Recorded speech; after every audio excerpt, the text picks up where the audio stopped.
Chapter 8 of Science of Being Well. Summary of the Mental Actions.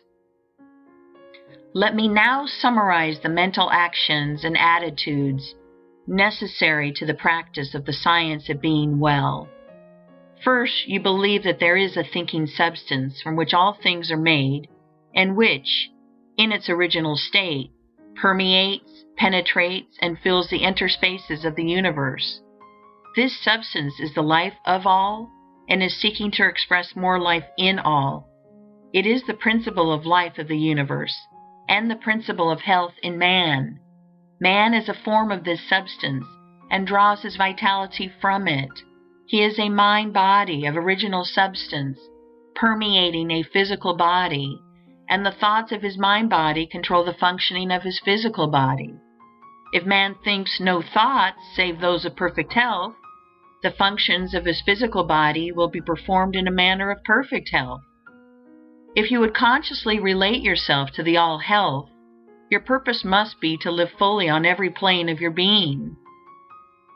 You must want all that there is in life for body, mind, and soul, and this will bring you into harmony with all the life there is. The person who is in conscious and intelligent harmony with all will receive a continuous inflow of vital power from the Supreme Life, and this inflow is prevented by angry, selfish, or antagonistic mental attitudes. If you are against any part, you have severed relations with all. You will receive life, but only instinctively and automatically, not intelligently and purposefully. You can see that if you are mentally antagonistic to any part, you cannot be in complete harmony with the whole. Therefore, as Jesus directed, be reconciled to everybody and everything before you offer worship. Want for everybody all that you want for yourself. The reader is recommended to read what we have said in a former work concerning the competitive mind and the creative mind. It is very doubtful whether one who has lost health can completely regain it so long as he remains in the competitive mind. Being on the creative or goodwill plane in mind, the next step is to form a conception of yourself as in perfect health, and to hold no thoughts which are not in full harmony with this conception. Have faith that if you think only thoughts of health, you will establish in your physical body the functioning of health, and use your will to determine that you will think only thoughts of health. Never think of yourself as sick or as likely to be sick. Never think of sickness in connection with yourself at all. And, as far as may be, shut out of your mind all thoughts of sickness in connection with others. Surround yourself as much as possible with the things which suggest the ideas of strength and health. Have faith in health and accept health as an actual present fact in your life. Claim health as a blessing bestowed upon you by the Supreme Life, and be deeply grateful at all times. Claim the blessing by faith.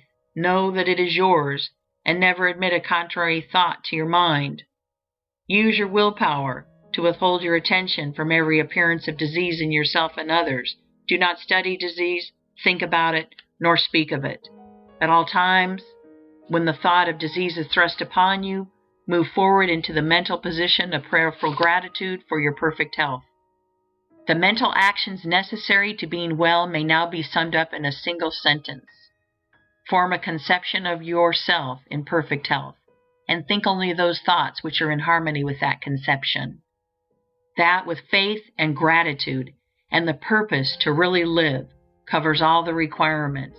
It is not necessary to take mental exercises of any kind, except as described in Chapter 6, or to do wearying stunts in the way of affirmations and so on. It is not necessary to concentrate the mind on the affected parts. It is far better not to think of any part as affected. It is not necessary to treat yourself by autosuggestion or to have others treat you in any way whatever. The power that heals is the principle of health within you, and to call this principle into constructive action, it is only necessary, having harmonized yourself with the All-Mind, to claim by faith the All-Health, and to hold that claim until it is physically manifested in all the functions of your body. In order to hold this mental attitude of faith, gratitude, and health, however, your external acts must be only those of health. You cannot long hold the internal attitude of a well person if you continue to perform the external acts of a sick person. It is essential not only that your every thought should be a thought of health, but that your every act should be an act of health performed in a healthy manner. If you will make every thought a thought of health, and every conscious act an act of health, it must infallibly follow that every internal and unconscious function shall come to be healthy. For all the power of life is being continually exerted toward health. We shall next consider how you make every act an act of health. End of Chapter 8.